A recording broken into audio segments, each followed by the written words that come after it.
Once upon a time, two friends joined forces to bring you the best in horror entertainment. Brian from the north, Tim from the south, each bringing their own unique perspective to the horror community.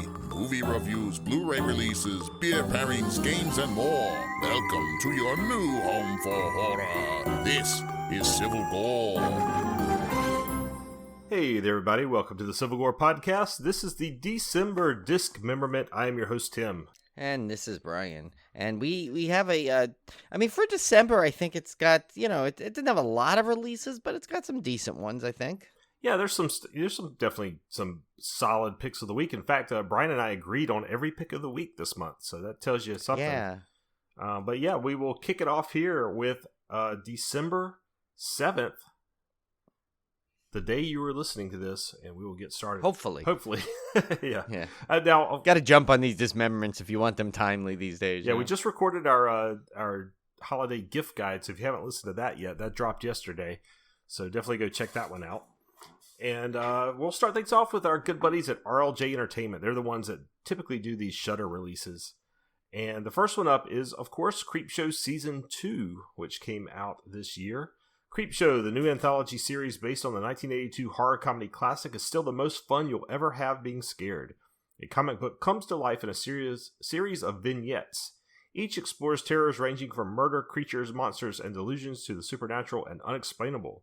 You never know what will be on the next page. And this one has some good special features, actually. It's got the Creepshow animated special bonus episode, the Creepshow holiday special bonus episode. Those are ones that were released on Shudder.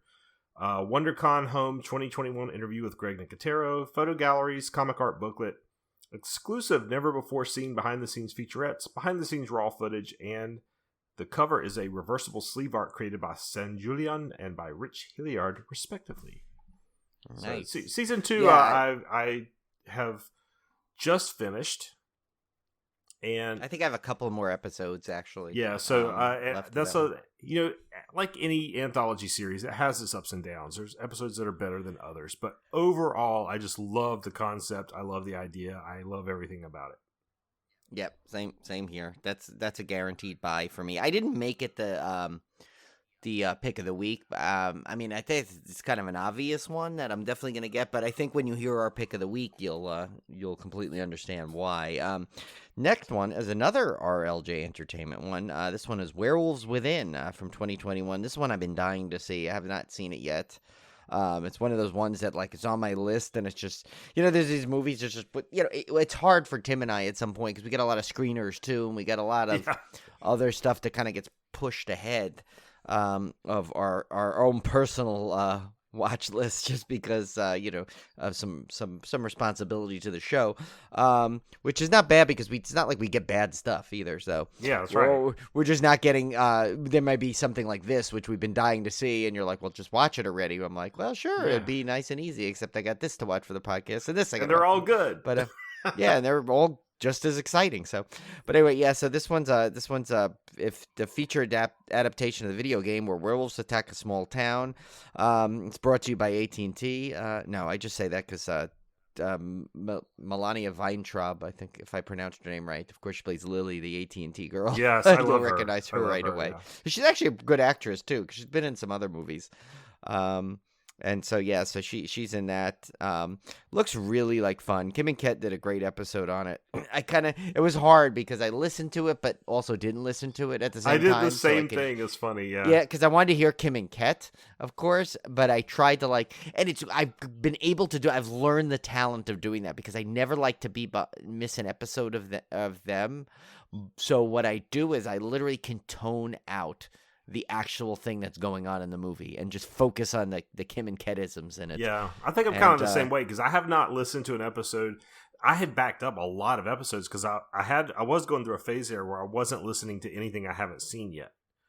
And so I wouldn't listen to an episode if it was a movie I hadn't seen. And I was like, you know what? I'm getting I'm 20 episodes behind. I got to stop doing and this. they're 2 hour Yeah, and they're 2.5 hour episodes. I was like, I've got to just buckle down and listen to these.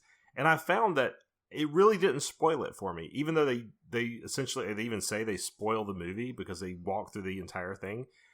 There's not a single episode I listened to of a movie I hadn't seen where I didn't want to go see the movie.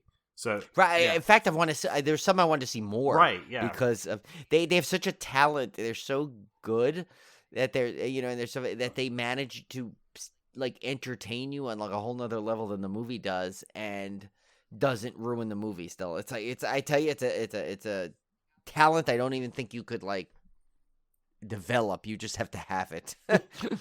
Their Motel Hell one, by the way, which was. You can imagine how good that was. If you haven't listened to it yet, was as epic as you could imagine. I have not listened to it yet. I'm saving it. Like that's like Oh that's my a God, special dude. occasion. Like I don't want that one. I was interrupted. dying. I was hysterical laughing because they were cracking up at parts and just of course there's chainsaws in the movie, so you know what that means with Kim. Oh my God, she gets to do her expertise. I am there. dying. Like I might have to sign up for their Patreon just to suggest The Visitor, which I know you've been.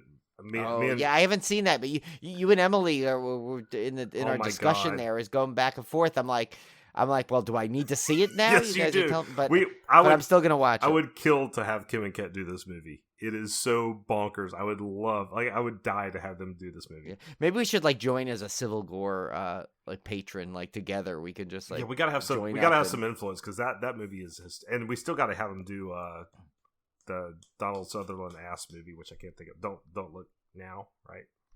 Oh yeah. Still gotta have them do that just for the. I would love to see their reaction to that one. Yeah, that was good.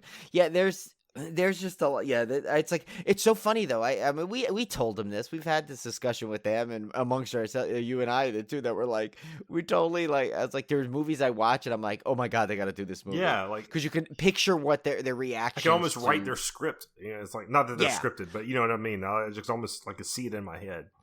Yeah, like I hope they do Red Christmas. Oh my God! Because that's one of the ones that are like that being nominated. Someone nominated for them because and remember, there's two options. There's one that Kim's gonna do, one Ket's gonna do. So there's a good chance that'll be in there because I saw that picked a couple of times by people supported, and then I can do my Cletus imitation for them. Like I promised, I still owe them the Crypt Keeper, but I said it on in the Sammy Stay Alive page that I would. If they did that one, I'd totally do my Cletus imitation for them. Because I do that to people that haven't even seen the movie and they crack up at it. So, I will save that. But anyway, yeah. So that's how you get. We were just telling Ken and Cone earlier, like how these episodes always are full of tangents. And look at this, Title 2, and we're off on off to the races. Off to the thing, yeah. But anyway, so that's Werewolves Within. All right, so from 2021. Guys, buckle in for this because it's got a lot of Italian, and I just had a Florida Man double IPA, so I'm struggling here.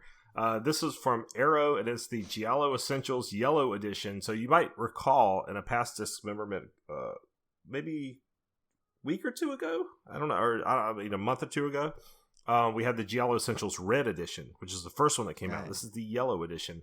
This is 19. What is this, like Pokemon now? What's going on? Yeah, you gotta catch them all. This one's from 1973, 1975. So in Massimo Dallamagno's "What Have They Done to Your Daughters?" 1974, hot-headed Inspector Silvestri, Claudio Casanelli, the suspicious death of a minor, and rookie Assistant District Attorney Vittoria Story, Giovanna Raleigh, Cold Eyes of Fear, investigate the apparent suicide of a teenage girl, leading them to a sordid prostitution ring whose abusers occupy the highest echelons of Italian society. Sergio Martino's Torso, 1973, which is a great movie, by the way. Oh, we've seen that one, right? Yeah. I remember that was like old school Civil War when we were watching all these movies and talking about them. You had me watch that. That was a and I good made one. the mistake of watching it in my car and work and then realized, oh my God, if someone's walking around, they're going to think I'm watching porn in here. But... this one helped lay the groundwork for the American slasher movie when a ruthless killer begins to target the female university students of Perugia, Jane, Susie Kendall, the bird with the crystal plumage, and her friends flee for the peace of the countryside only to discover that the threat isn't far behind. And now, my favorite Giallo title ever. Oh my God. Andrea Bianchi's Strip Nude for Your Killer. 1975. That flat out comes out and tells you what you're going to watch there. It cracks me up every time. I don't know why. I know. Oh my God, I even lost my place. I was laughing at it so much. Okay. Delivers depravity in droves. As ambitious photographer Magda, Edward Finch, your vice is a locked room and only I have the key, which is another great title. What kind of is she in movies that only have these kind of titles? Yeah, just have fantastic titles. And her on-off boyfriend, Love Rat Carlo. What is a love rat? Is that like the love witch? Is that I don't? What is that? Yeah, what is a love rat? Carlo Nino Castelnuovo, the English patient. The English A patient. movie wow. I've known. Okay. He team up to solve. I mean, a movie that I could say. I should say. Sorry. He goes from this like an Oscar-winning movie. Team up to solve the spate of highly sexualized murders that are rocking a prestigious Milanese fashion house. So I think you can get the idea that these are full of nudity and sexual things. This one has a ton of features. I still want to know what a love rat is. I gotta figure. We need to investigate. If we were Kim and Ket, we'd post-mortem it, but since we're not, we just get Cody to research it. I mean, I know that song Muskrat Love, but I don't know if it's the same thing. Right? Muskrat. Maybe that's what it is. Like boyfriend love rat Carlo. We have 2K restorations from the original camera negatives of What Have They Done to Your Daughter's torso and Strip Nude for Your Killer. 2 versions of I love that I have to say that in casual conversation. I know. 2 versions of Torso, the original 94-minute Italian cut and the 90-minute English cut. Rigid box packaging with newly designed artwork by Haunt Love and a windowed Giallo Essentials collection slipcover. And reversible sleeves for each film featuring original and newly commissioned artwork by Adam Rabelais and Graham Humphreys. Disc 1, What Have They Done to Your Daughters? We have a new audio commentary by Troy Howarth, our old friend, author of So Deadly, So Perverse, 50 Years of Italian Giallo Films. Yeah, of course. And he's perfect for this because he's our posh Englishman. But, and of course, he's Statler and Waldorf when he teams up with Nathaniel Thompson. But if Bruce Holchek comes on by, they're the Stygian witches. Why does it make me laugh every time? I don't know. I don't know. And it's your brother's fault because he mentioned it on his podcast and it put it in my head the day we did that first ever dismemberment with those 3. I don't know. It just makes me laugh every time. Video essay by Kat Ellinger, author and editor-in-chief of Diabolique magazine. Of course, Kat Ellinger's grandfathered in. We don't have an impression for her because nothing would ever live up. Even if we tried now, it's too much. Film historian too royalty. She doesn't get an impression. Eternal Melody, an interview with composer Stelvio Cipriani. Dallamano's Touch, an interview with editor Antonio Siciliano. Unused hardcore footage shot for the film by Massimo Dallamano. Alternate English opening titles, Italian theatrical trailer, and image gallery. Is that like porn? They have literally like porn that they cut out? Guessing so? Was it like Caligula? Remember that where like they had all these like A-list actors be in that, and then like Bob Guccione got a hold of it and like added porn scenes in it? Yeah, my mom tells a story of when there used to be 2 drive-ins in my town. There used to be the regular drive-in, which was the Starway, and then you had the one across the street, which was like the X-rated drive-in. And there's an X-rated drive-in? It was an X-rated drive-in, swear to God. How is that like they ever think that was not going to be a bad thing for like people? And the reason I know this is because, number 1, my mom told me, and number 2, my uncle one time took me up on a hill behind where these apartments where you could actually look down and see the screen from the top of this hill, and then I could tell it was an X-rated drive. You had like a preview of internet porn. Yes, Tim. exactly. You had all you had to do was just like look and search in the right direction, and there it is, and that's what you did. That shows you the great influence my uncles were on me. They took a kid up there to watch an X-rated movie. Well, maybe he thought he was. Maybe give him the benefit of the doubt. He thought you were going to the other drive-in. I don't know. But anyway, my mom tells this story of she was talked into going to this what she thought was this horror movie, and when she got, and they used to sneak in, they would climb inside the trunk because you had to pay per head. Oh, it was like the car load. Yeah, so she would hide. Her and her friends would hide in the trunk, and they would get in cheaper, or get in for free. And she got persuaded to go to this movie, and she didn't realize until she got in that it was basically like an X-rated horror movie. And, oh God! And your mom was like the sweetest lady. I know. Too. Yeah. I can't even imagine the embarrassment she must. Yeah, I think she said it was like Frankenstein, Dirty Old Man, or something like that. That was just the name of it. But yeah. Well, I mean, come on. that. If it's called Frankenstein, Dirty Old Man, it's not like she made it as a horrendous mistake. Like it wasn't like like a porn title name. Yeah. It sounded like so could have been a real like Universal picture. I don't know. Okay, so back to Disc 2, Torso, we have another audio commentary by Kat Ellinger, author of All the Colors of Sergio Martino, Which I love how they give her a different description every time. That's great. I know she's like that's why it's like it's impossible to do a impersonation of her because she's so worldly in so many things. Yeah. Video interview with co-writer director Sergio Martino. Video interview with actor Luke Miranda. Video interview with co-writer Ernesto Gastaldi. Video interview with filmmaker Federica Martino, daughter of Sergio Martino. 2017 Abertoir International Horror Festival Q&A with Sergio Martino. Video interview with Michael J. Coven, author of La Dolce Morte, vernacular cinema and Italian giallo film. And Michael J. Coven is fairly recent to our list of film historians. Yeah, but you kind of pronounce his name wrong. Remember, he's Coven. Yeah, it's Coven because he leads a group of people who worship Karate Kid franchise legend Martin Kove. That's right. How can I forget? Oh, sorry. Yeah. So that's why it's easy to remember, and like so they're actually that group is meeting relatively soon at the end of the month to watch Cobra Kai season 4. Option to view the film with a rare alternate U.S. opening title sequence, Italian English theatrical trailers. Disc 3, my favorite. Oh, here goes Tim's favorite. Stripped nude for your killer.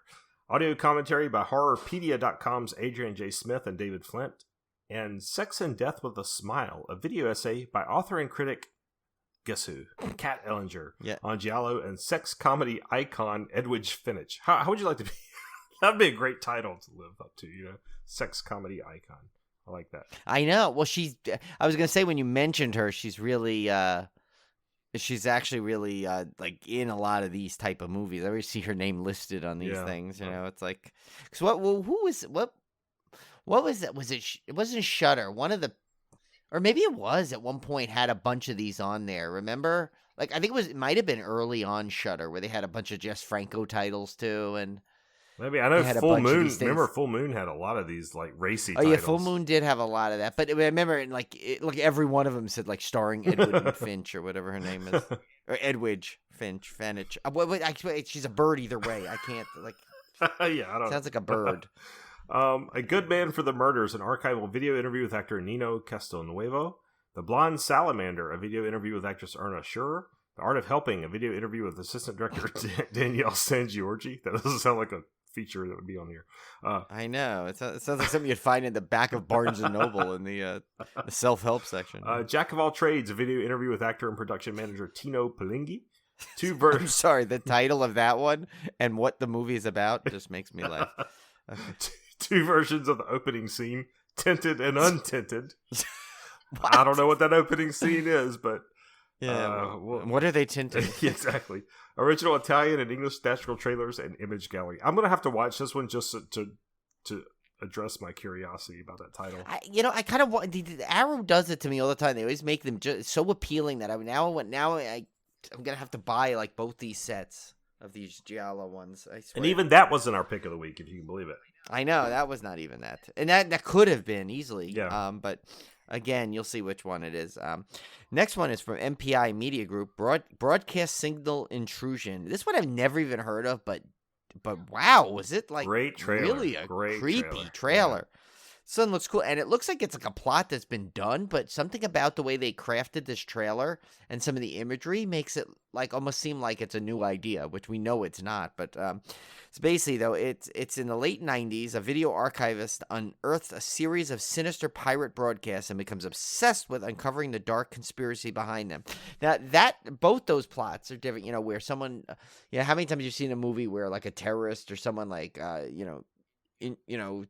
interrupts the signal and puts them on there, but also the fact that where like someone is like some kind of film student or something is hunting down the film you shouldn't see. Oh yeah, the director's last film. So there's two concurrent plots here that have been done before, either separately or maybe even together again. But for some reason, the way this trailer looks makes it look really like a fresh plot kind of thing, and there's like a lot of creepy mask stuff. Oh well, there's a YouTube series of videos I've seen on several creepy compilations where somebody did something very similar to this, and I wonder if that's where they got the idea, where they basically did these random weird videos of like a mannequin head, and it just reminded me a lot of those videos. They were early YouTube videos.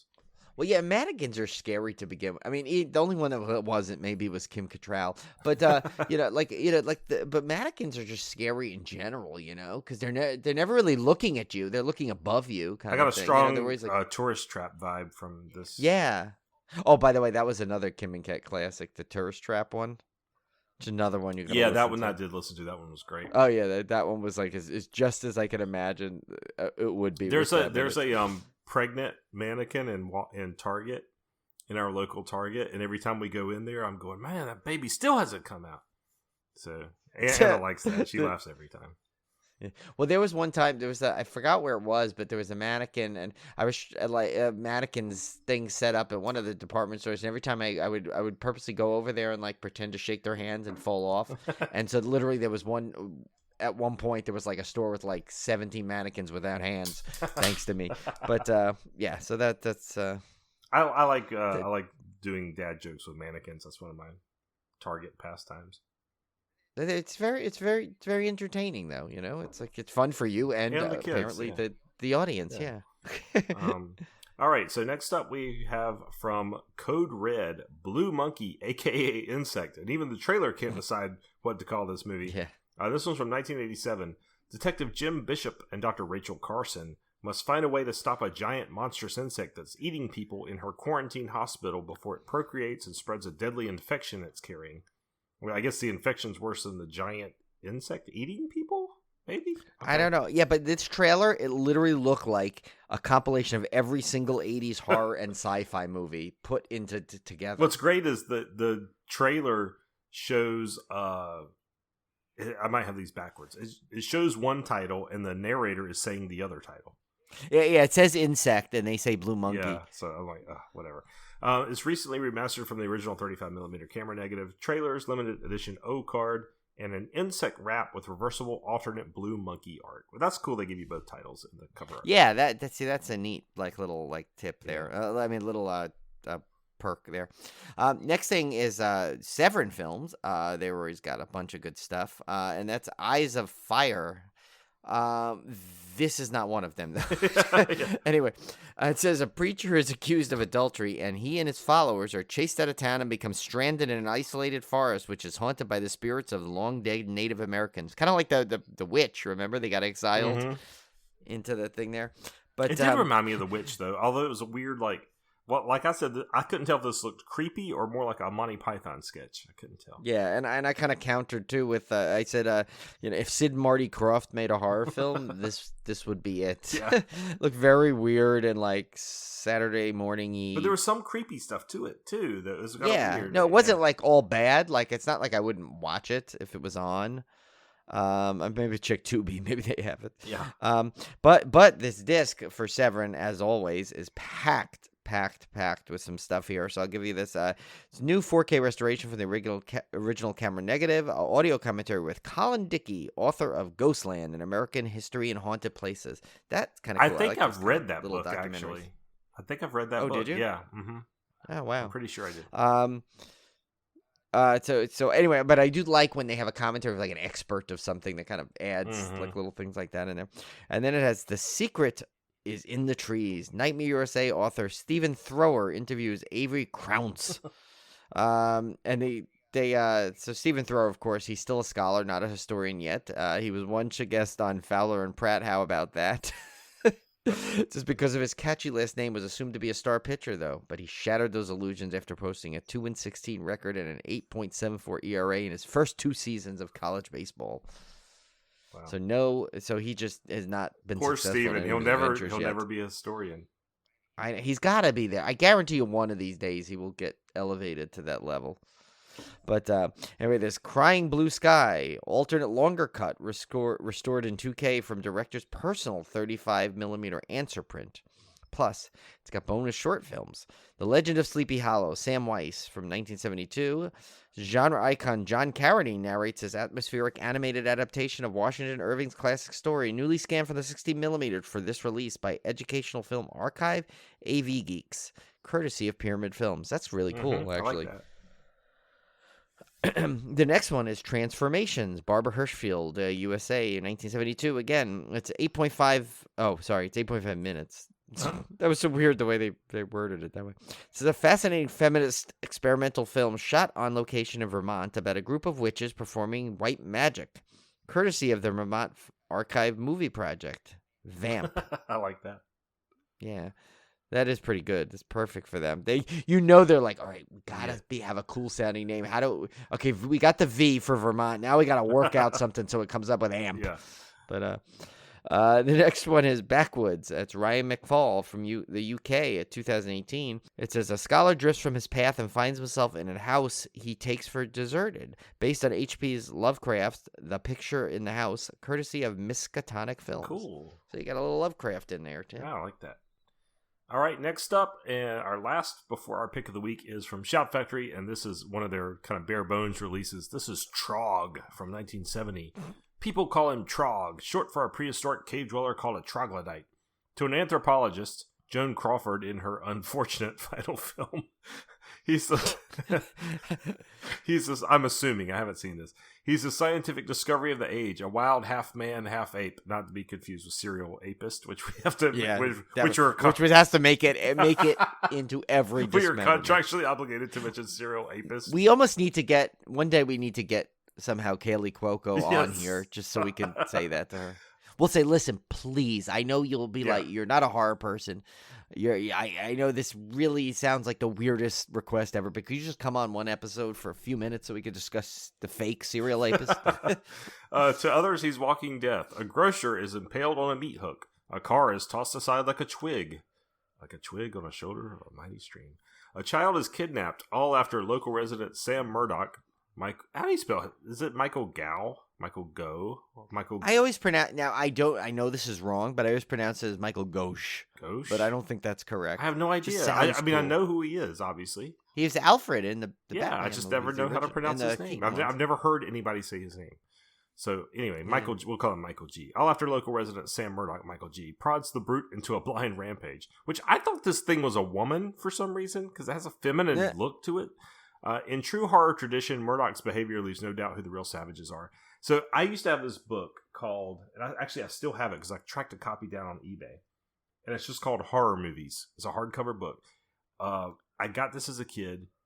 I wore it out. It was just full, and it's from the 70s. It's full of still pictures of different horror movies, and I was just fascinated with this book. I finally tracked it down. I couldn't even remember the name of it. I couldn't remember the author. I had to track it down through just Googling different like cover arts and stuff, and I finally recognized is this the one with like the snake head thing in it that used to creep you out or something? Yeah, but it also had a picture of Trog in there, which is why I remembered it, and I'd always wanted to see this movie after seeing that picture of Trog. But that's I need to post that book on Instagram. I think I'll do that. I'll post a picture of it on Instagram. It's such a fascinating book. This is all like this book was primarily a lot of Hammer horror films, because it's like pre-Exorcist horror. So I mean, everything in it is like pre-Exorcist. It's really, really fascinating book. Oh, cool. Yeah, is this also? I heard was he also the basis of that video game Trogger? Where are they? No, but I did play a.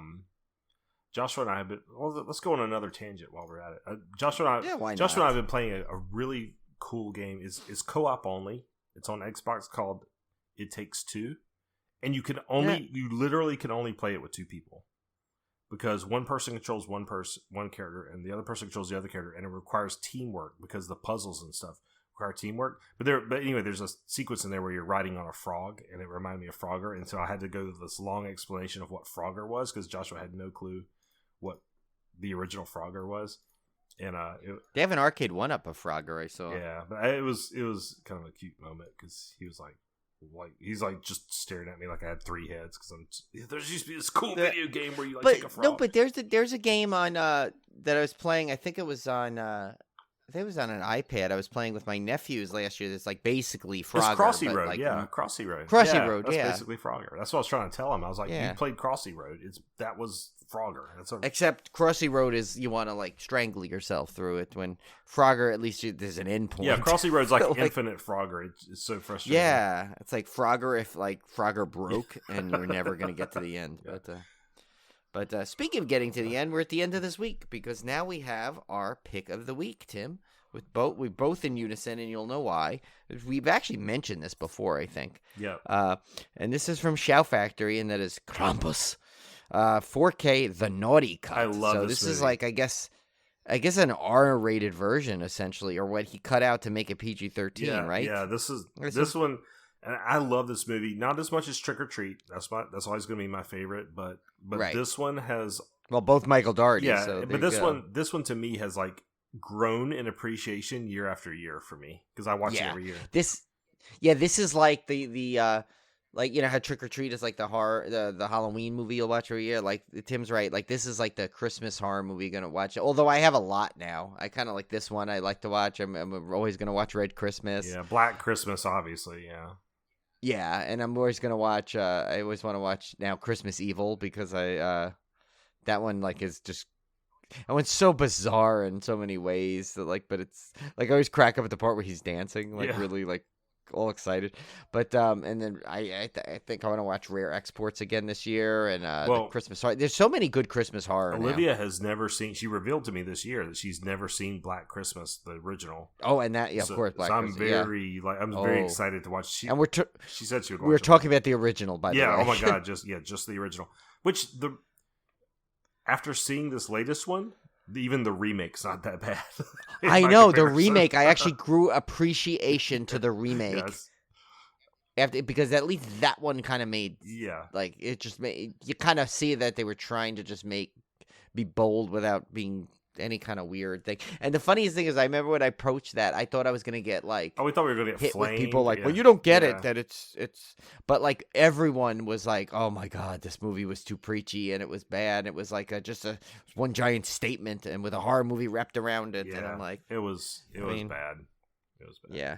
And like we do not like to bash things, and I am a big fan of Imogen Poots, but no, the message was good, but I don't like to be preached at by anybody over anything. I just don't. Right. I can draw my own conclusions. You don't have to hit me over the head with a sledgehammer. So and they also could have had the same message done in that without it reminding you of it every like 5 seconds. Yeah, it was so that's annoying. The thing. Oh my god. Yeah, that movie actually made me angry. I think those movies actually hurt the message.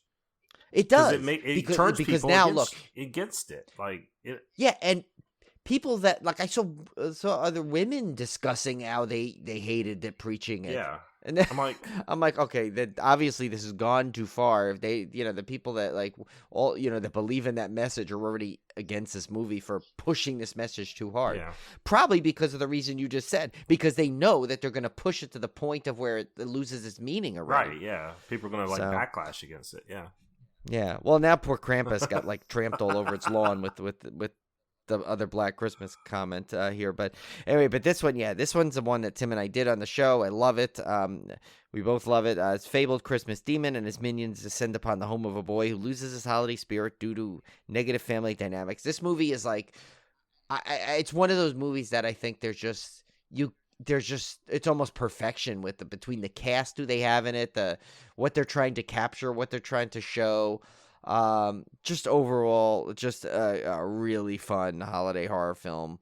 So it's got 2 discs. Disc 1 is the 4K Blu-ray, and it says The New Krampus, the naughty cut supervised by Michael Dougherty, featuring additional scenes and adult language previously cut to get the PG-13 rating. And knowing Michael Dougherty, it's not like you're gonna get this over the top like curse fest. I'm sure it's probably like, oh crap, or like shit or whatever, like during scenes, like a little basic like curses probably that he just was told to trim. And now this is just his original vision. That's all. I don't think you're gonna get a much different feel to the film other than just a couple of more like his touches in there, I guess. But Dolby Vision presentation of the film, new Dolby Atmos track, and says got an audio commentary with director co-writer Michael Dougherty and co-writers Todd Casey and Zach Shields. Disc 2 is the regular Blu-ray. It's got the same thing where it's got the naughty cut supervised by Michael Dougherty, of course. Then it's got here's all the new. Look at these new special features that are not on the original Krampus disc, which had special features already. It says new, A Dash of Mischief, an interview with director, co-writer Michael Dougherty. New, Storm of the Centuries, an interview with producer Todd Casey. New, The Great Protector, an interview with actor David Koechner. New, Something Bad Happened on Christmas, an interview with actress Allison Tolman. New, Max's Journey, an interview with actor MJ Anthony. New, Lord of the Things, an interview with Weta's Richard Taylor. New, Mapping Mythology, an interview with storyboard artist Simeon Wilkins.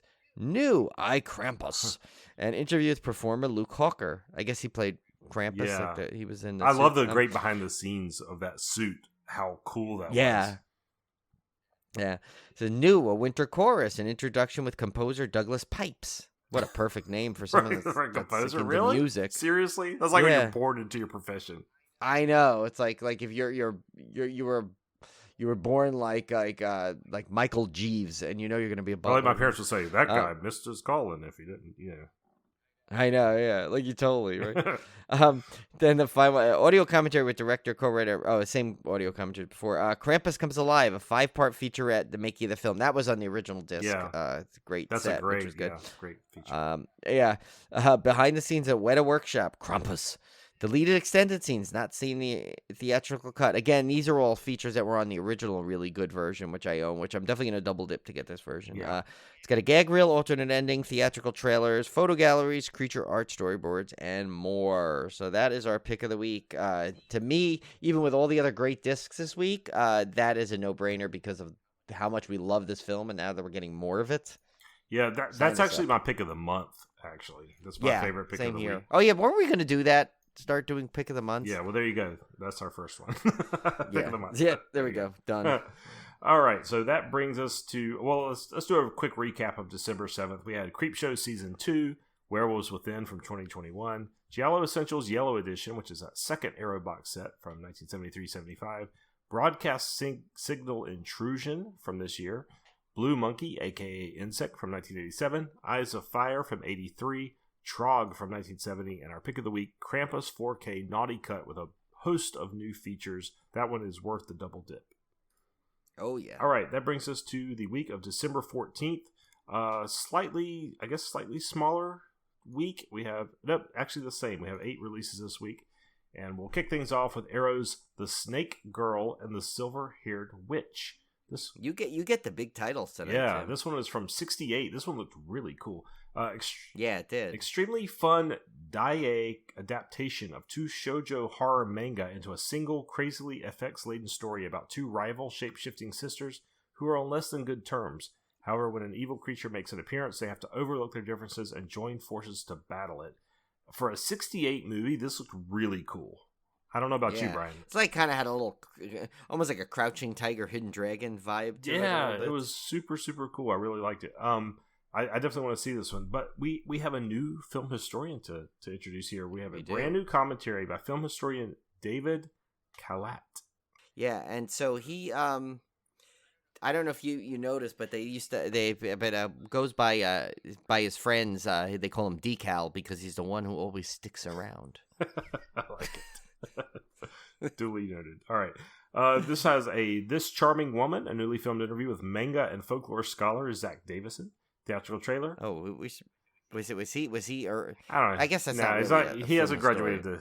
He's not Stephen Thrower level scholar. He's just a folklore scholar. He's even not there yet. We have a theatrical trailer, image gallery, reversible sleeve featuring new and original artwork by Mike Lee Graham, and first pressing only, an illustrated collector's booklet featuring new writing by Raphael Coronelli. Man, Arrow just churns out these sometimes obscure but really cool sets that you want to buy even though you've never heard of the film. Yeah, It's exactly. Cool. Next one is by Scream Team releasing, and that is Forced to Fear 2020. It says 2 kidnappers, a dealer, a group of college kids, and a killer walk into a bar. No, I'm kidding. And a killer converge in an abandoned school. Once they cross paths, chaos ensues, and it's a race to survive the night. Do you like? So like my comment? Yeah, Tim just wrote no. I went a little bit further. I said I feel like this would be in a movie that a character who is an actor in another movie would be in, and all the other characters would make fun of him. Oh my God. This one's super low budget. I don't know. I just didn't get a good vibe from this one. No, that's not. There's really not much of an appeal to it, sadly. Next up from Unearthed Films, we have Pre-Mutos, The Fallen Angel from 1997. And this is a great backstory here. Pre-Mutos is the first of the fallen angels, even before Lucifer. His goal is to rule the world, the living and the dead. His son should pave the way for him and appears arbitrary throughout human history and is then recognized as some kind of monster.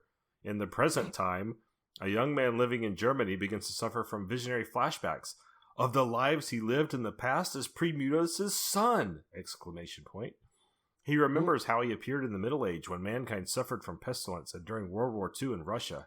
On his earthly father's birthday, a case containing some strange old book and a yellow potion is found in their garden, which was hidden by some peasant in 1943 who experimented with witchery in order to reanimate his deceased wife.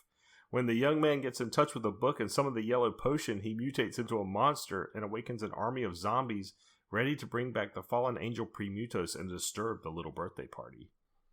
I feel like this is like the world's worst like math word problem. Like, and then like it should finish with, and who is the mother? Yes. You know? Yeah, this one had misspelled words in the trailer, so it was an insta-pass for me. Sorry.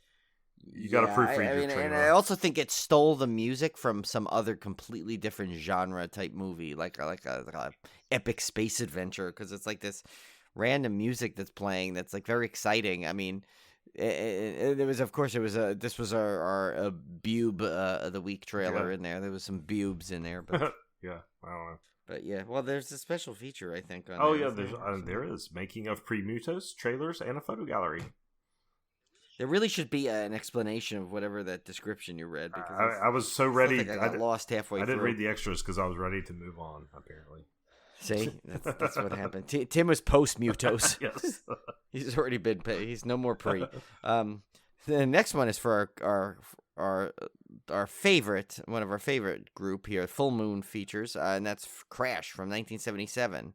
It says, an occult object takes possession of a driverless car and causes one spectacular crash after another until 50 cars are pounded into a mass of twisted metal. Like, you know, all I could think of is like the remember that movie Gung Ho? Yes. At the end, the guy goes, I always say that whenever someone does something, I'll be like, you know, like remember David McHugh asked us to do quote lines. That's one of the ones I quote, and it's in the weirdest spots. Whenever someone does it, I'll just go, congratulations, 50,000 cars. And so this reminds me of that when it's at 50 cars. But anyway, this says, this early effort from producer-director Charles Band stars Jose Ferrer and Sue Lyon as an unlikely married couple. Insanely jealous, Ferrer tries to murder Lyon, his weapon an antique car possessed by a demonic spirit. Lyon retaliates with a strange device that dispenses black magic. Just one big happy family. Yeah, Tim likes it because it's very grindhouse. Yeah. But I said it's almost like they took a bunch of Stephen King movies. It's like a little bit of Christine, Carrie, Cujo, but then they added the Dukes of Hazzard because there's a lot of slow motion car jumping. It's like a car serial sequences. Killer movie, like but the cars killing other cars. It is, but like the woman has like some weird power at one scene, so I can't really. And then there's a killer dog in there that just kind of appears. But yeah. But anyway, so it says a newly remastered and fully uncut presentation of the film, audio commentary with director Charles Band and David DeCoteau. I think he's on the Full Moon site with some stuff. Mm-hmm. Yeah, his name sounds familiar. I want to say, I think I saw a couple of things that he presents. Then it says there's also an original vintage trailer, which is probably what we watched. Rare Carradine clips, Speed Demon, a crash documentary, and some Full Moon trailers. All right, next up from Artsploitation Films, we have Plagiarism. Spelled really weird. Yeah, spelled weird. 2020. When a teenager finds himself caught in a glitzy reality with his on-screen male idol, he does all he can to be possessed by this man and ignore the violent clues of how he got there. I have no clue what this trailer is. It looks fairly low budget. I can't tell you. I don't know what to think of this one. You know that song like what goes money, money, money. It's a rich man's world. That I kind of figured like that almost with that like the glitzy. Yeah, like I have no idea on this one.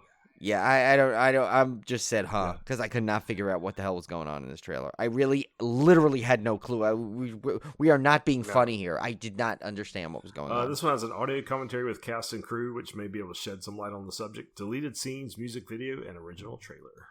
My, oh my. Okay. The next one is, this was almost my pick of the week, actually, just because it seems really, it's a movie I think I saw years ago, but I think I want to see it again. And of course, I looked it up, and guess who has it on their site? Tubi. Yes, it is the streaming service Oh of my God, requirement. it It is. always It it is. I don't understand how it always. You know what I think they might do? Here's my theory. I think they kind of look ahead to see what is coming out on Blu-ray and try and quickly grab the rights to it to show it on there because it never fails. Yeah, it could be. Where it's like so many times we took a dismemberment for a title and I look up and it's playing on Tubi.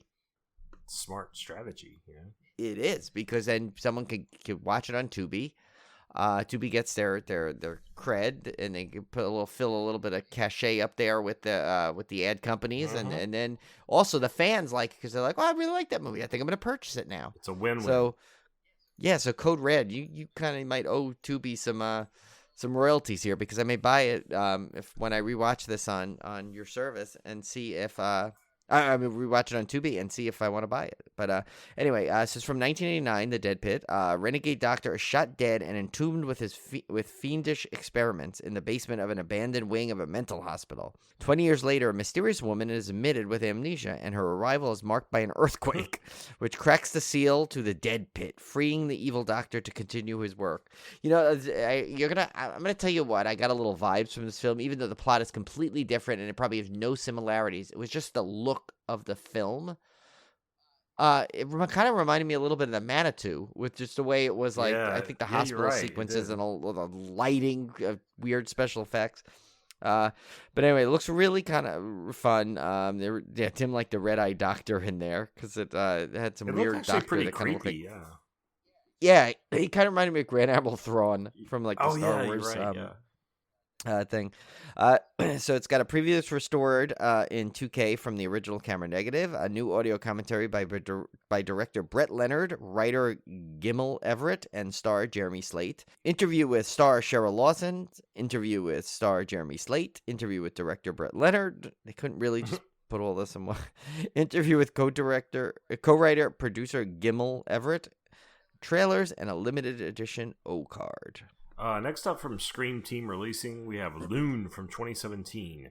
When Taylor's father unexpectedly passes away, he inherits all of his property, including a secluded little lake house in Montana. Soon after, Taylor and his new bride Anne decide to honeymoon by the lake for some much-needed rest and relaxation. But as the two begin to settle in, things are not as serene as they thought. There's no one around, the forest is almost too quiet, and they soon encounter an overbearing neighbor named Chuck, who likes to carry around an axe. This one looks like a very micro budget, like camcorder level horror movie, but there's something about it that looks kind of good. I kind of want to see this. I like the clown mask. Yeah, the clown mask is really good. It looks really actually really good. You know, I always laugh when the way you said Chuck, because I don't know if you ever saw. I know you like George Carlin. Oh yeah, love. You remember? Do you remember Complaints and Grievances at all? That special he did there, where he did the whole bit about like how people don't have real names anymore. It was like Tucker and Blaine. He goes, well, we need a real name like Chuck Steak. That always cracks me up. So when I tell you, the way you said Chuck, you're like Chuck. All I can think of is Chuck Steak. Yeah, there was actually an episode of that game show. Do you remember that game show that was based off Scrabble? Like, yeah. I think it was Chuck Woolery was the host. But Chuck, another Chuck. But there was actually a contestant named Chuck Steak on there, and I'll never forget that. Really? There really was a Chuck Steak? His actual name was Chuck Steak. Literally Chuck Steak, not Chuck Steak. I will never forget that. Oh my God, that really is one of the coolest names ever. How could you, Yeah. I mean, my gosh, it's a slice of meat. I know, and you're like, you're just like. Yeah, and you're like, you probably don't even need to be tough. They just assume you are. Yeah. You just walk in with that name, like, what's your name? Steak, Chuck Steak. It'd be funny though. Is like, imagine they're trying to write that on like a weight, one of those, when you order for like The Office, people right now. What if Chuck Steak actually ordered a steak and then they were all confused because they just write. He's like always gonna get a steak no matter what, even if he in case he wanted the tuna melt, but he'd probably get the steak because it's his steak. But that has to be one of the more bizarre tangents. I was trying to see if he did the. Yeah, he did do Scrabble. So it was great. It was Chuck Woolery. Yeah. Oh yeah, he did every game show at one point. Yeah, he did all of them. Literally, I think they just passed him around at one point. But whatever happened to him now, though? I have no idea. We have to look up Chuck Woolery live on air. Hang on here. Yeah, Well, and, he's still he was he's never 80 years old though now. Wow. He's another one that didn't age though, because he kind of stayed the same, and he was always very honest with you. He'd never pull the Woolery over your eyes. That's right. Tim, so you knew it that looks was like coming. the last thing he did was a podcast. He's still doing a podcast, Blunt Force Truth. Oh, maybe we should collaborate. I think I think his politics may be different than ours. Oh, is Yes. it? Oh, forget it then. Yeah. Okay. Moving right along. Oh, you know what? Now that you said that, I think I Yeah. remember. That's why I think he's dead to me. Anyway, I forgot. Oops. Okay. Moving right along. Sorry, Chuck Woolery. You're not coming on Civil Gore. That's it. And to hell with you, and you could go back. No, I'm okay. But seriously, yeah. That's right. Now that you said that, I do remember reading a bunch of stuff on what he got himself in trouble too. I think for some of his comments. Never mind. I completely forgot. I was thinking Wink Martindale anyway. No, look at it. But that's another name, like perfect for a game show host. Wink. That's great. You know, like Wink Martindale. I mean, it also does sound like someone that would like kind of like sounds like a department store from the 40s, doesn't it? It's like, buy your new refrigerator here at Wink Martindale. Well, game show hosts used to always had that kind of shady car salesman vibe to them. Like they almost seemed like they were trying to pull the Woolery over your eyes. Like they were smarmy, like every one of them. It's weird. It's like they were. Richard Dawson, to me, as much as I like the dude, he was so creepy. Like he's so like he must have he could have started been a cause of his own Me Too movement. Remember that he used to just like kiss people right in their lips. Is there any game show? I'm trying to think of any non-creepy game show host. The only one I can think of off the top of my head is Alex Trebek. I didn't think he was creepy. Yeah, he was very so like he was very classy. suave. But the rest of them, if I look at some of the past game show hosts, I don't know. Maybe I don't think. Bob Barker was okay. Yeah, he wasn't. But again, Barker. Look at that, Bob Barker, and he's like doing prices, and he's kind of like he's almost like a carnival barker. I mean, it's kind of. They had to be show names, right? They had to be. Yeah, like he's one of those guy born to. I'll tell you one of my favorite game show hosts that you're not even going to remember. Well, you'll remember him, but some of those out there may not remember him. J.D. Roth. Nope. He hosted one of my favorite game shows of all time, which was called Starcade. Oh wait, what is it? Oh my god, I forgot now. I remember the game show. I can't remember his name though. You got now I've got to look it up because I forgot his name. Who hosted Starcade? I thought you were just pausing for dramatic effect. I was like, my favorite game show host that I forgot who hosted it. That I forget whose name. Mark Richards. There you go, Mark Richards. Oh yeah. That's right. Remember Mark Summers too from No, it wasn't Mark from Richards. Double Dare. Hang on, was it Mark Richards? Mark Richards is a surfer now, so that's a different. Or was it Jeff Edwards? Because Jeff Edwards replaced him. Let's see if it was. No, it was Jeff Edwards. Sorry. Oh. Jeff Edwards was the second host of Starcade. I like Jeff Edwards because he did another game show I love that was called the New Treasure Hunt. That was a cool one where they had to go up and pick out of all these boxes and stuff. Go look up the New Treasure Hunt. It's a really cool show. But yeah, Jeff Edwards, sorry. Yeah, well, actually, I thought Regis was okay. I don't when he did Who Wants to Be a Millionaire, but maybe it's because he wasn't a true game show host. They just kind of tapped him for it. Yeah, he was a host that became he was like I mean, he'd been around forever in television before game show. We should take with all our borrowing from Costa Radio, we should do a game show episode, like a Who Wants to Be a Millionaire, or something but with horror stuff, That'd be kind of fun to do. We get a guest on to do the game show with us. Yeah, we should do that. Yeah, definitely. Of course, Tim, you got your choices here. They're one, two. This one's for $100. The answers are on the board. Yeah. But it's but there was really a cool she was though. I guess that one was the weakest link lady. She wasn't really car salesman. She just more looked like she was going to literally put you in a dominatrix. Yeah, but she was kind of like a gimmicky host. She was more done. I mean, that was like a act kind of thing. I don't like that. I like the real I like the old classic style. the car salesman game show hosts, the kind of sleazy ones. I like those. Those are the great ones. Yeah, you know which one? What I also love though, for some reason, Bob Barker. I always thought he had the coolest microphone. Was that really like skinny stick? Remember with the little ball on? Like it was like the coolest like ever. Like kind of a microphone thing. But let's see. It's Gene Rayburn too. Yeah, he was kind of car sales. Bob Eubanks. Yeah, all these guys. Yeah. Now Jeff Edwards Monty Hall. I mean, Monty Hall was all he was about was making a deal with that stuff. Jeff Edwards was not sleazy. I put him in the category of the non-creepy ones. He was very straight. I mean, some people might say he was almost boring, but I liked him because he hosted Starcade, and Starcade was awesome. So yeah. Hey, I forgot Bert Convey too. Remember? Oh yeah. Yeah, there's a lot of things. Now, so what if you ever really want to get game show knowledge, just come on to Civil War. We go from hard to game our shows. generation grew up when we were sick. What did you do? You stayed home from school and you watched game shows. Yep. That's what you did all day. Price is Right was always the one I would get. I was so excited. Well, do you remember when there was because I remember Price is Right was on the hour, but remember they had like a half-hour version on at night? Yes, and then you could watch. I used to watch Press Your Luck.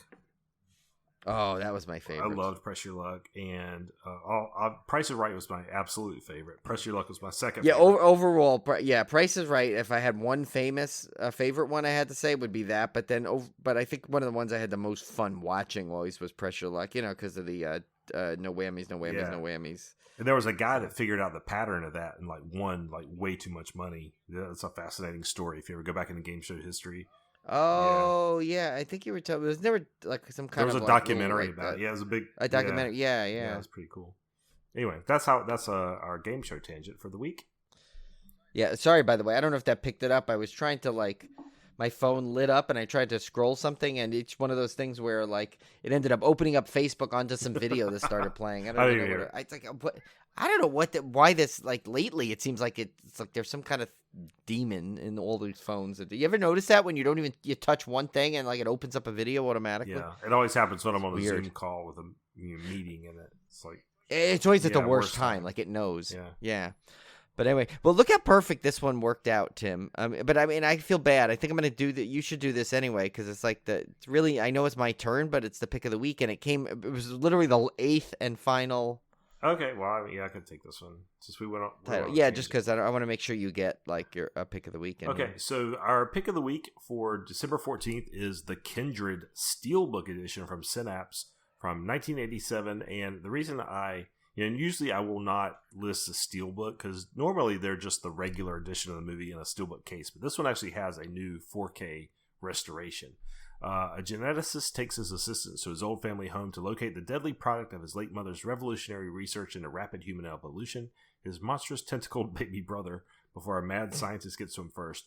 This one I picked mainly because of the box art. I used to be totally fascinated with this box art as a kid. I've never gotten around to seeing it either, Brian. I saw that you mentioned you had never seen this one. Yeah, it's one of these ones that, again, has always been on my list forever. This is the one that has the monster-looking thing in a baby bottle. Yeah. I just love that box art. This has a new 4K restoration and a new 5.1 stereo surround sound remix, with also the mono theatrical mixes included. Has an audio commentary with directors Jeffrey Obrow and Stephen Carpenter, moderated by horror journalist Steve Barton. Inhuman Experiments, The Making of the Kindred, an all-new documentary at 52 minutes. A compilation of creature effects artist Michael McCracken Jr.'s never-before-seen on-set footage, still gallery and original storyboards, original theatrical trailer, original video promotional trailer and TV spots. Booklet featuring writing by film scholar and horror expert Michael Gingold. Oh, do you remember him? I'm trying to recall because he's fairly recent, I believe. Yeah, he was one. He was a think we were talking about old game show hosts. He was one of those old film show hosts, and he hosted the film series entitled Gingolden Oldies. And he likes to pronounce his name with a British accent when introducing himself to new people. Think Michael Caine, kind of but he goes, "Hi, I'm Michael Gingold." It's kind of like he had that, but he's not British. That's the thing. That's weird. Very weird. He just likes to pronounce his name British. This has a CD soundtrack of the beautiful original film score by David Newman and a limited edition O-card slipcover with art by Wes Benscoter with additional steelbook artwork by Alexandros Pyromalis. And that's from cover to cover. It's got special features. Yeah, that one definitely was my pick of the week because I've always wanted to see this one. I love the box art. It just seems like the right pick for this week. Yeah, I agree. All right. And I did. All right, so to recap the week of December 14th, we had Arrow's release of The Snake Girl and the Silver-Haired Witch from 1968, Scream Team's Forced to Fear from 2020, Premutus, The Fallen Angel from 1997, Crash from 1977, Plagiarism from 2020, The Dead Pit from 1989, Loon from 2017, and our pick of the week, Synapse's The Kindred Steelbook 4K Edition 1987. All right, that brings us to the week of December 21st, a much shorter week this week, and we're going to start things off with Tempe Digital's Zombie Cop from 1990. During a drug raid, a narcotics officer confronts a strange voodoo priest named Dr. Death who is chanting. The officer and the priest shoot it out, and they both wind up dead. Later, the two rise from their graves and return to the land of the living as zombies. Dr. Death is resurrected with a new mission in mind to take over the world. The zombie cop enlists the aid of his old police buddies to stop the mad priest. And I've not seen this, so I don't know that it's a direct clone of Maniac Cop, but I liked it better when it was called Maniac Cop. Yeah. I basically said this is the movie you get when you make Maniac Cop, but don't have enough money in the budget for any kind of zombie makeup because he's wearing just a bandage the whole time. No features on this one listed. Yeah, it's kind of like a bizarro twist on Dead Heat a little bit too. It's kind of very weird. This is Tim's favorite of the week, I bet, even though it's not his pick of the week, and it's Lady in the Cage. Oh, in a cage. I'm sorry, it's not just a cage, the cage. It's a cage. So there could be several other ladies and several other cages going on here. I just don't know for a fact though. But anyway. So here we go. It's from 1964. It's a Shout Factory release. It says, a lady, Olivia de Havilland, gets trapped inside a home elevator after the electricity goes out. During a hot summer day, while she presses the button inside the elevator to summon help from the alley, she unknowingly attracts looters who in turn try hurting her and steal all her personal belongings. Now, let me tell you, these are not just looters, like a group of people that just come in and loot. They're like, they all have names. It's the like hustler like and the Dick muscler. Tracy. Yeah, the Muscler, the Wildler. It doesn't it read like Dick Tracy's villains, or something. God. The only thing I could think of, Brian, for some reason, was the Coaster Radio. It's a pickle on a stick. That's all I can think of. It's a lady in a cage. And she really is in a cage in this. And the weird is that it's so funny. It's so descriptive because in the beginning of the trailer, it's like this is a movie. And Olivia de Havilland is in it. It's like so trying to promote itself. And she actually introduces a trailer with like a 5-minute speech. It's like a lecture. It's like when they used to do it those is. trailers. It's like Alfred Hitchcock. Oh my God, this is so weird. Like, imagine, if you will, a proposal of a woman trapped in a cage. Yeah. But it's weird though because like all these creatures are so bizarro, and she's like trapped up there, and they like. It's not that high where she is. It looks like they struggled the whole movie. Finally, it looked like someone grabs onto the cage. Have you ever been in a place with an actual lady in a cage? Well, sort of actually, but it was like one of those dance, nightclubs. Yeah, where, we did a girl dancing. We did when we went to a Motley Crue concert. They had ladies in cages on stage. Yeah, It was a lady in a cage on a stage. Yeah, the lady. In a cage. On a stage. Imagine it. What about Nick in a cage? Maybe that would be. But yeah. So anyway, this one is bizarre, but I have to say it's like it looks like one of the oddest movies I've ever seen. Yet I am completely here for it. I want to see it. You know, this would be great for is like a backyard movie thing that you invite your friends over to watch or something. I think this would be great. Yeah, this would be the first in the Civil War backyard movie series. We'll nominate that right now. Yeah, that'll be up there. All right, and no special features on that. Well, it doesn't need special features. It's a lady in a cage. Release number 4 from Sony Pictures. We have Resident Evil: Infinite Darkness Season 1 from 2021. This is the kind of anime series, but it's all CGI, like 3-dimensional CGI. Yeah, and there has been 2 Resident Evil movies on CGI made out of CGI that I actually own, but it's definitely not as good a quality as this one. I think this was a Netflix thing. It was a Netflix series. Little mini-series. Federal agent Leon S. Kennedy teams up with TerraSave staff member Claire Redfield to investigate a zombie outbreak based on the popular video game, of course, of the same name by Capcom. I'm kind of actually wanting to see this one because I don't think I've ever seen a completely CGI horror series or film. I've seen, completely CGI like the Final Fantasy. There was that World of Warcraft. Wasn't Beowulf? Yeah, Beowulf was. But I don't think I've... Or is that like the overlay? That's different, right? It was just like they overlaid it in CG? Yeah, but it was still... I mean, it was still... I would still consider that one CG. But like as far as like an actual pure horror movie, I don't know that I've ever seen one that's pure CG. It's definitely really cool. I think Resident Evil is like totally screaming for a theme park attraction, like a good one. I think there was like a couple of walkthroughs of stuff. But like I could totally make this. This could be like a full like almost like a Mummy style ride, where it's like a mix of coasters and stuff can jump out. Yeah. That's a popular series. I mean, video game series. So. Yeah, I mean the property is like, think about it. It was literally the first round of PlayStation games that just kind of like blew up, and like it's been on every system. They've developed. It's funny, the games have pretty much stayed along that course. The movies went off the rails to make it like this post-apocalyptic. Although Olivia kind of thing, loves but I like how the them. movies kind of Olivia loves them. She doesn't care. She isn't. Isn't there a new one coming out? Yeah, too? yeah. There's a new one coming out to the theaters, and Olivia is like so ready for it. She loves all the Resident Evils. I don't care how weird they got. I don't care how far removed from the horror they got. She loves all of them. Now this one kind of looks more like it goes back to the original. Yeah, this one looks. I think they're. I think they're ready to like kind of course correct the series to get it back to the original. I mean, the original one was really good. Yeah. I mean, because that was kind of like mostly, was very video game. They got really strange. They almost got sci-fi.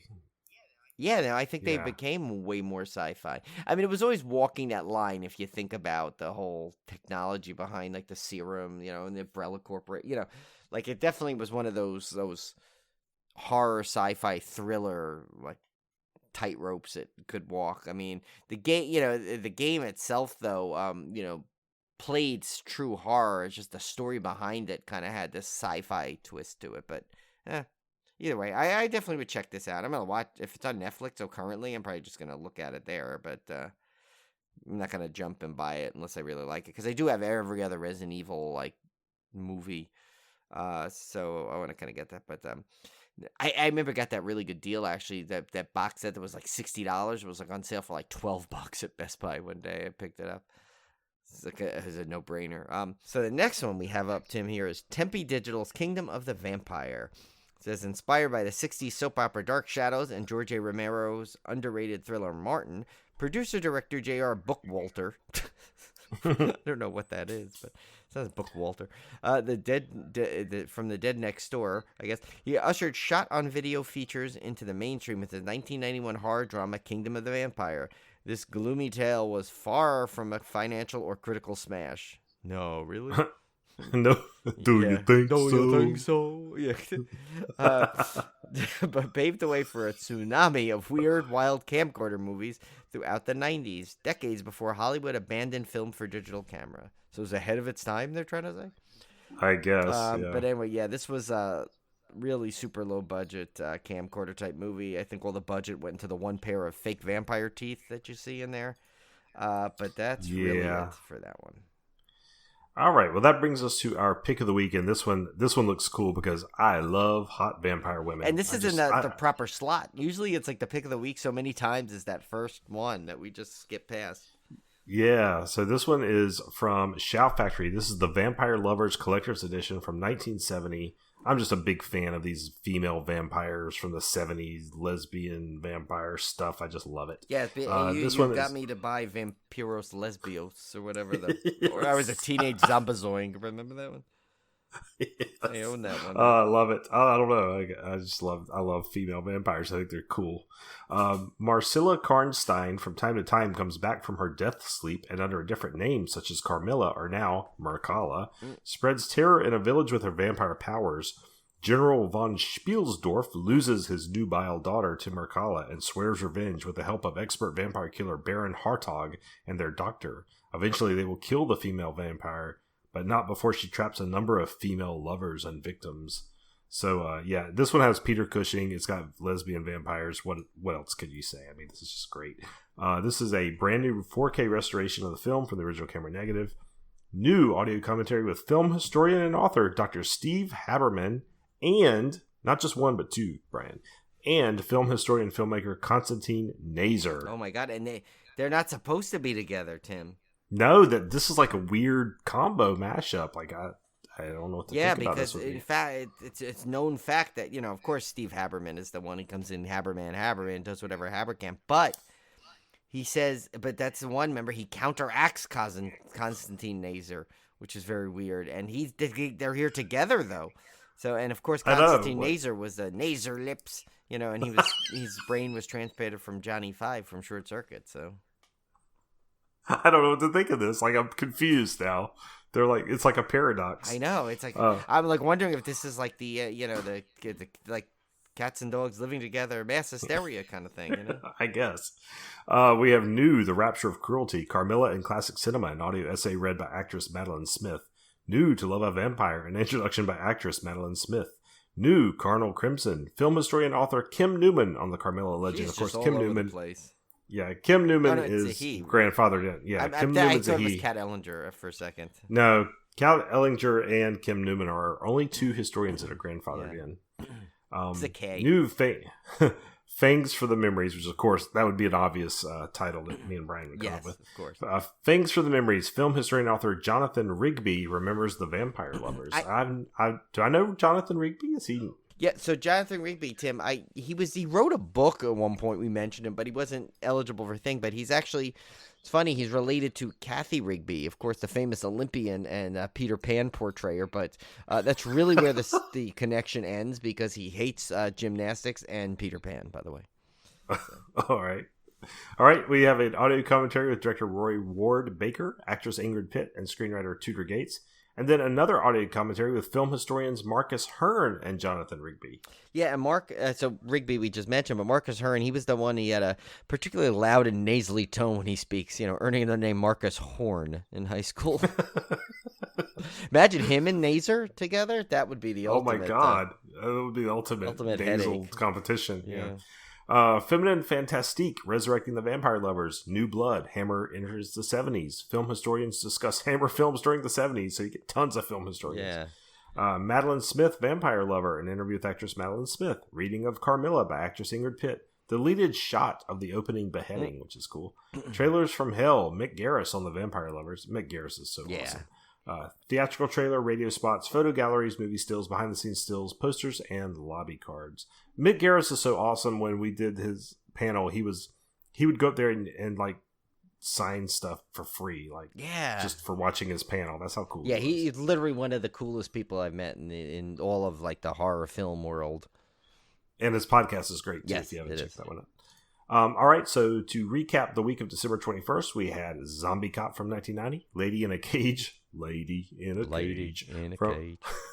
from 64, Resident Evil Infinite Darkness Season 1 from 2021, Kingdom of the Vampire from 1991, and our pick of the week, Shout Factory's The Vampire Lovers Collector's Edition. All right, that brings us to our last week. Very short week after the holidays, as you might expect. The Blu-ray releases kind of fall off. We only had two this week, one of which was our pick of the week. Brian, I'm going to let you take that one. Oh, okay. So you get a pick of the week in. And I will take Saturn's Core Audio and Video's release of Sorority Slaughter from 1994. 3 sorority girls play a prank on their creepy neighbor, Hugo. He is accidentally shot and killed, but returns to life in order to kill them as human sacrifices in order to grant himself immortality. As Brian says, this looks like one of those movies in which they wrote the script around a group shower scene. It is, because it's like featured in the thing. And there's even sequences right out of Slumber Party Massacre in here, like with this, where it looked like, like where the actress like leaves to go get her book or something. And I'm like, what is going on with this thing? This is so like, this looks like it's a complete like type of, and it's from 90. Oh no, the sequel is from 97. It's 94. This thing looks like it was easily from the 80s. Yeah. It does get credit for a close-up pasta stirring, though. Yeah. So. This is a new transfer from the original SVHS master tapes. Oh my God. And audio commentary track with stars Laura Giglio and Dave Castiglione, moderated by Ross Snyder from Saturn's Core. Sorority Girl Murder, alternate cut of Sorority Slaughter incorporating new footage shot in 2012. That's interesting. That's a long that's a long gap between new footage. It's like, what shot didn't they get that they felt years later they had to put back in? Vintage cable access interview featuring co-directors Gary Whitson, Sal Longo, and special effects artist Avon Warren. Deleted scene featuring a vintage introduction by actress Tina Kraus. Bonus movie Sorority Slaughter 2. They include an entire movie as a feature. I know that's from '97. Directed by Gary Whitson, starring Tina Kraus, Debbie D, Laura Giglio, and Deanna Dimko, and Dave Castiglione. What is that? Trailers and reversible cover art. Damn. I always think of like, what was it? Yes Man. Remember Jim Carrey, where the his boss, man, he's like, that Dimko really chaps my ass. Like he gets a little mad. Like that for some reason that guy in it. I know he's been in a lot of stuff. He just cracks. I think he was in the Jumanji, right? Movies. Yeah. He cracks me up that whole scene when he goes, "Hey, you just call me Norm. Does that mean we could give you a nickname?" And he's like, "Sure." And he goes, "How about Car?" He's like, remember? He goes, well, Carl's pretty short, but okay. I don't know why. It's just like that guy. Like I crack up at every line he says. It. And remember, he's like, "All right, train's boarding for Azkaban." When he has the Harry Potter party. Oh my god. Oh my gosh. Another course tangent, but that guy cracks me up. Anyway, yeah. So that one actually, it's funny though. With all those special features, it's like tempting me now. You just want to see the shower scene. No, I saw it already on the trailer. It's in the whole thing's in the trailer. But Saturn Core's audio and video, I don't think we've ever had them before. It's like a new production company. Yeah. But anyway, it's a Saturn's Core. Does that sound like one of those old school like 80s video game computer shops? Yeah. You know, like which may have some inspiration because they do release a lot of these older low budget films. Yeah, but I mean, I feel like Saturn's Core is like where like that one, like it's almost something like where like if they go in the back, like it'd be like that movie Cloak and Dagger, where like that's where they'd find the hidden video game or something. Yeah, and Sega Saturn is one of the few consoles I never owned actually. Yeah, same here. It was like one of the one that I just never got around to getting. I think it was just a really high price, and then it like faded away so fast. Yeah, and they already started working on the Dreamcast, so which I did own, and I went all in on Dreamcast. I had every apparatus to that thing, and like I remember I kept adding to the pre-orders, like so I ended up with like when I finally picked up my Dreamcast, I had the Dreamcast, an extra controller with an extra one of those little devices that went in there. Remember those little like they look like a little Tamagotchi or something, but they were little like yeah. thing or something, and then I had 2 laser guns so we could play. I could play what's that game that was in there? House of the Dead. So big like 2-player House of the Dead. I had the keyboard. Oh my god. Yeah, Seth used to always come into my room and play that game Blue Stinger that came with it, which was like kind of like a Resident Evil type of thing, but he said he used to love playing it because it took around Christmas time because it was a scene where I guess you had to go through a shopping mall at Christmas and trying to do anything. And I still have my Dreamcast somewhere with all the parts to it. Wow. It's in my closet. I don't know if it works anymore, but that was a good system, the Dreamcast. I mean, I had Crazy Taxi. I think that's kind of like a cult system, like because it never got like the super popular as some of the other ones, but like the people who had it loved. Yeah, I loved my Dreamcast. I always played that when I got it, but yeah, I mean, I if I ever get more of a space, like that would be I plan if I get an office thing, I would like set up a little video game corner. Like that's what when Mark and I had we shared an apartment. We had a behind our we had such a big living room area, and so we decided to split the room a little bit. So we had the couch kind of in the middle. And there was still a lot of space behind us. So what we did is that's where we had a bunch of shelving, but you can walk behind the couch to get to the shelving. But in the corner, we had a classic video game section. We had an old TV with all the old systems, including we even had a Vectrex sitting back there. Oh, that's cool. Yeah, we had all these old, really cool old video game systems. That I think the one we couldn't get our hands on was the Odyssey 2. I think was the one we couldn't get, but everything else we pretty much had back there, and it was pretty fun, like to go back there sometimes and just like grab one of the older systems to play. But yeah, it was neat. But anyway, yeah. Cool. So that's kind of what that reminds me of. Again, tangent coming back from the tangent. This is our final pick of the week and our final title for December, and it's also from that cool AGFA, the American Genre Film Association, and that is Bloodorama Triple Nightmare. It's 1970 to 1974. It's got 4 movies, right? Oh no, 3. I'm sorry. It broke up the way it broke up. Triple Nightmare. But it broke it up where it almost looked like there were 4 titles. But it's got Carnival of Blood, Night of the Strangler, and Help Me, I'm Possessed from 1974. And so it's definitely looks cool. And I noticed Cousin Paulie's in there. Burt Young is in there. And I got 2 watches. Of course, that's an in joke that only Ken and Cone will understand. It's one of our few things that we seem to repeat. Might as well tell them it. Might as well let the cat out of the bag really quickly. We're on tangent. So when we play games, I think I started both of them because I'm weird. Like whenever we play Friday the 13th, I think I always do the line from Hangover 2 when he goes, "But did you die?" And so we do that one. And then I happened to watch Rocky Balboa like before we played a game one time, and I just started yelling out. He goes, I gotta watch. I got 2 watches, and he screams at right. So then that became a thing too. And then when we're usually playing, someone will always say like, "But did you die?" Or he goes, "How many watches do you have?" And he goes, so we could say, "I got 2 watches." Yeah, that we need to start Twitch streaming that stuff because some of that. Oh my god, don't we? Yeah, it is so good. Especially when all things happen to Cone. If you guys like the round table, just imagine all 4 of us playing a video game together. The best was we could not get past that we must have tried that level for Back 4 Blood like about 30 straight times. Oh my god. And we could not do it game. And I kept dying. Remember Cone had to kind of rescue everybody. And who was the one that drowned? Was it Cone that like fell off or Ken? Somebody drowned. Oh yeah, no, Ken was hanging from the cliff, remember? I thought you were the one that drowned. I drowned. Yeah, no, I drowned. Ken was the one hanging from the cliff, remember? And I'm like, if I shoot him, maybe he'll fall down. But at that point, he already ran out of I guess health or something. But that cheating game. Yeah, we need to Twitch stream that or something. We gotta get Cone to help get that coordinated. So we have a Twitch channel for Civil Gore. We just never use it. We need to find a way to do that. So because I think that would be too funny. That'd be like that would be a total like Patreon perk too. Like oh my god, would it? Yeah. But gotta figure that out. But anyway, so this got some cool stuff on it. It's got 2K preservations from the only known 35mm prints in existence. So this is not something I guess that was just easy to grab, I guess, and have it sitting around there. Carnival Blood has a partial commentary with Bleeding Skulls Annie Choi and AGFA Bleeding Skulls Joseph A. Ziemba. What is a partial commentary? They just give up halfway through? They just give up? Yeah, like halfway through they just decide to walk off? Yeah, they'll be like, so there's about 40 minutes left in this film, but sorry, we got to get out of here. You're on your own, and then it just ends.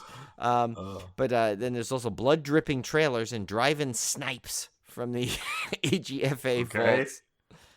Is there any Wesley Snipes or just drive-in snipes? It says, watch the full uninterrupted program in drive-in mode. I wonder what that is. I don't know. I think maybe because drive-in mode literally shows all 3 movies with all the interstitials, I guess. Because as far as I know, it's only 1 disc. That would be cool. I might have to get this.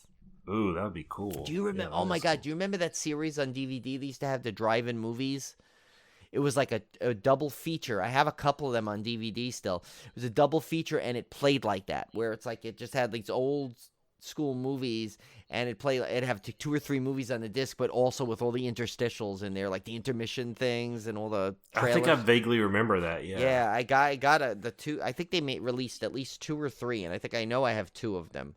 So I should dig that out. I gotta look that up. It was kind of cool. I kind of like those things. I like those. It reminds me of like when you're watching like a marathon or like a Joe Bob on TV. You kind of get. Yeah, those are great for parties and stuff too to put on. Yeah, that's great. One of these days we need to host something like that somehow, like online or something. Got to figure these out. Got to get to these. Got to do some special event things. Yeah, we should for sure. A watch party would be easy. Yeah, we need to do that at least. Party. So to recap the week of December 28th, of course, we had Sorority Slaughter from 1994, and our pick of the week, AGFA's Bloodorama Triple Nightmare with Carnival of Blood, Night of the Strangler, and Help Me, I'm Possessed. So that was it was a month that's, I wouldn't say it's packed with a lot of great disc, but I think that our picks of the weeks were very solid picks. But that's kind of to be expected as we kind of wind down from October, which is usually our huge month. Things start to kind of wind down. I'm expecting January probably be a fairly slow month as well. Yeah. But yeah. And we're coming to the end of actually the season, because we only have, after this one you're listening to, we only have like, I think I looked at the calendar, we only have 2 episodes left. There'll be 2 holiday classics we're going to pick. We have yet to pick them yet. I have a couple of mind.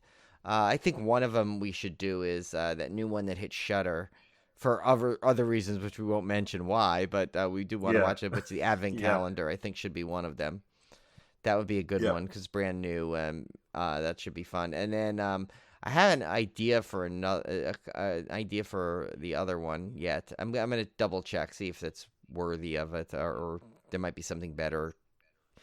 We did Red Christmas. Yeah, we did Red Christmas. That's right. Yeah, we did Red that Christmas, 1 year. Yeah, but I kind of want to do like almost like a funny, more fun one, because Advent Calendar is definitely more on the serious side. I kind of want to do like one that might have some potential like laughs, Yeah. So we'll come up with something. If you guys have any suggestions, actually, for ones you want us to Christmas horror that you want us to do that we have not done, drop us a line at Gmail or shoot us a message on Twitter or Instagram or Facebook, and we'll take it into consideration, because that second one, I think Advent Calendar we kind of have to do, but the other one's kind of up in the air. Yeah, so, I have to say, Advent Calendar does look really good too. It looks like a cool one. It does. So we will be taking. We'll give you some more scheduling information as it comes out, but we'll probably be taking our typical 2 to 3 week break. Yeah, I mean, I'm going to be gone for I'm going to be traveling for going out to California for, I think it's like total of like 12 days or something. It's horrible. Obi's going to his daycare for 12 days. He loves it there, but we're gonna miss him. But he should have a good. He'll have fun with all his doggy friends. So, but yeah, just keep tabs on our social media. We'll kind of keep you apprised of the schedule here as we wind up the year and get ready for season 6 starting next year. Hard to believe, we're already in season 6. Silgor lives. Yeah. Exactly. All right, guys. So take care. Have a happy holiday, and we'll see you back here next week. Yeah.